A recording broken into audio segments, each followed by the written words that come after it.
They say you can't choose your family, but what they don't tell you is that sometimes family chooses to destroy you anyway. I learned this truth at 73, standing in what used to be my daughter's bedroom, watching my son-in-law pack the last of her jewelry into a cardboard box marked estate sale. I still remember the day Sarah brought David home for the first time. She was glowing with that particular radiance that comes from being completely, foolishly in love. He was charming in that calculated way some men perfect, with his easy smile and quick compliments about my cooking, my garden, my youthful spirit.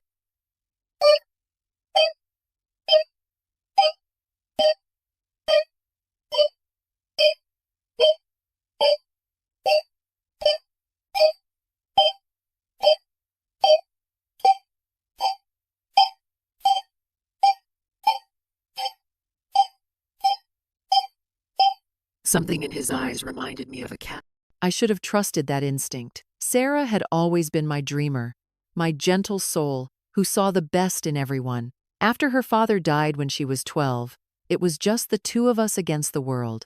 I worked double shifts at the hospital to put her through nursing school, and she repaid me with a devotion that sometimes worried me. When David came along with his grand plans and bigger promises, she lit up like she'd been waiting her whole life for someone to notice her. The wedding was everything Sarah wanted and nothing I could afford. I refinanced the house to pay for the reception, the flowers, the photographer. During their first dance, I caught David looking over her shoulder, scanning the room with those calculating eyes. I told myself I was being paranoid. The first few years seemed happy enough. David was always on the verge of something big, always needing just a little more capital to make it happen. When Sarah asked if they could borrow against the house for his restaurant investment, I hesitated for exactly 3 seconds before agreeing. The joy on her face was worth any risk, or so I thought. David's restaurant failed within 8 months. So did his import business, his consulting firm, and his partnership in a downtown gym. Each failure was someone else's fault, each loss requiring more money to recoup. Sarah would sit in my kitchen, dark circles under her eyes, explaining why this next opportunity was different. I watched my daughter shrink a little more with each disappointment, but her faith in him never wavered. When Sarah was diagnosed with ovarian cancer at 38, David transformed overnight into the perfect husband.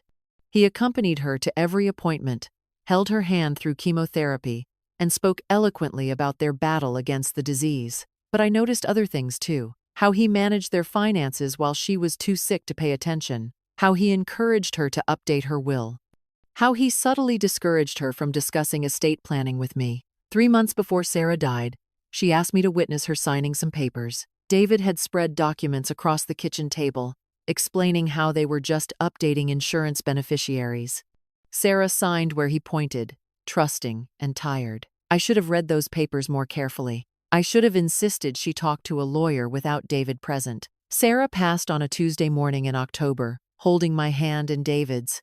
Her last words were asking him to take care of me, to make sure I wasn't alone. He promised solemnly, tears streaming down his face. For a moment, I almost believed his sorrow was real.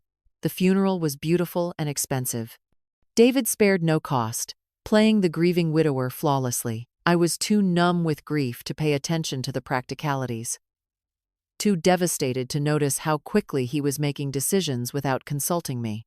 The first sign of what was coming appeared exactly 1 week after the funeral. David arrived with manila folders and a sympathetic expression. He spread papers across my dining table and explained how Sarah's estate needed to be settled. According to the documents, she had left everything to him, including her portion of my house that I'd put in both our names years earlier to help with their mortgage application. But there was more. David's voice remained gentle as he explained that Sarah had borrowed extensively against her inheritance, taking loans using her future share of my estate as collateral. The amounts he quoted made my head spin. How could my careful daughter have accumulated such debt? I asked to see the loan documents.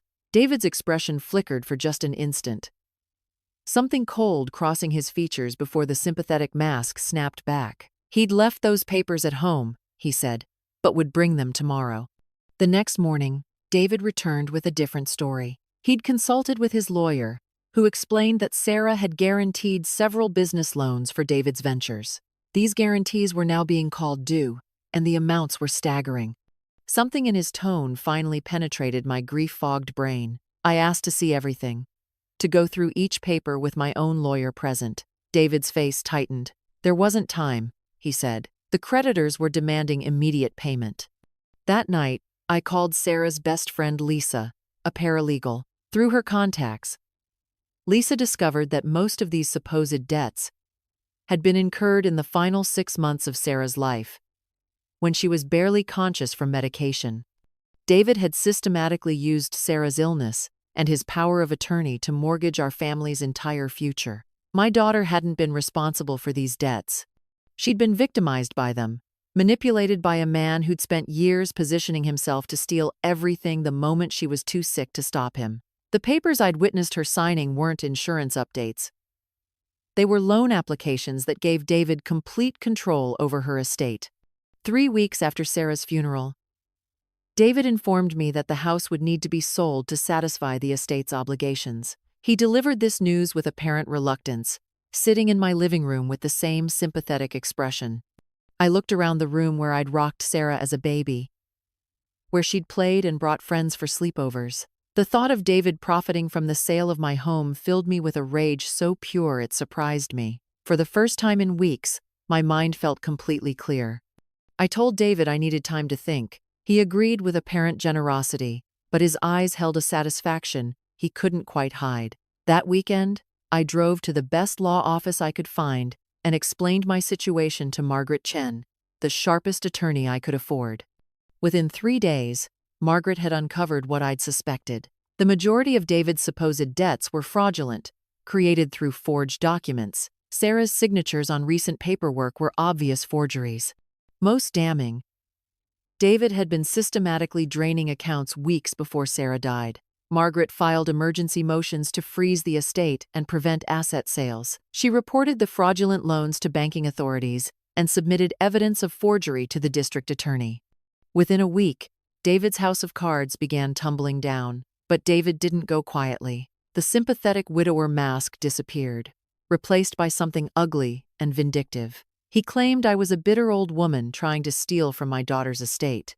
He suggested my grief had made me paranoid and delusional. The accusations stung because they played on my deepest fears about my relationship with Sarah. But Margaret helped me see clearly.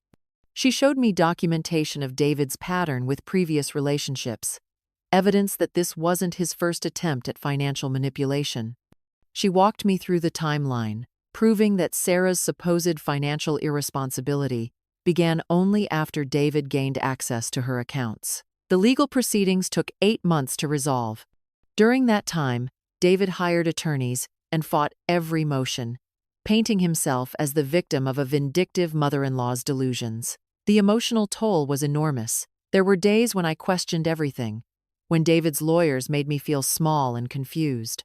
The breakthrough came when investigators discovered David had used the same scheme with a previous girlfriend who died in a car accident. That woman's family had been too devastated to fight his claims, allowing him to perfect his techniques. Sarah hadn't been his first victim.